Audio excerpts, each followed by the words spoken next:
સુરતમાં જે ડુપ્લિકેટ ડોક્ટરોનો રાફડો ફાટ્યો છે તે સંદર્ભ સુરત પોલીસની કામગીરીને લઈને ગુજરાતના ગૃહમંત્રી શ્રી હર્ષ સંઘવીનાઓએ પ્રેસ કોન્ફરન્સ યોજીને મીડિયા સમક્ષ નિવેદન આપ્યું। કેમેરા સંગીતા પટેલ સાથે રિપોર્ટ સંગીતા ચૌહાણ, દિવ્ય સર્જન ન્યૂઝ અમરેલી। સુરત શહેર પોલીસ દ્વારા પ્રોએક્ટિવલી પોલીસિંગના ભાગરૂપે 10 જેટલા ડુપ્લિકેટ ડોક્ટરોને પકડવાની છેલ્લા અનેક દિવસોથી ઇન્ફોર્મેશનના માધ્યમથી આ લોકો પર નજર બનાવીને સૌને રંગે હાથ પકડવામાં સફળતા પ્રાપ્ત કરી છે। કોંગ્રેસી નેતા રસેશ ગુજરાતી દ્વારા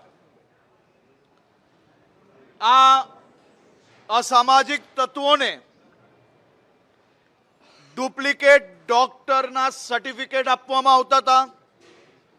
આ કોંગ્રેસી રસેશ દ્વારા આ આખું ષડયંત્ર માત્ર સુરત પૂરતું જ નહીં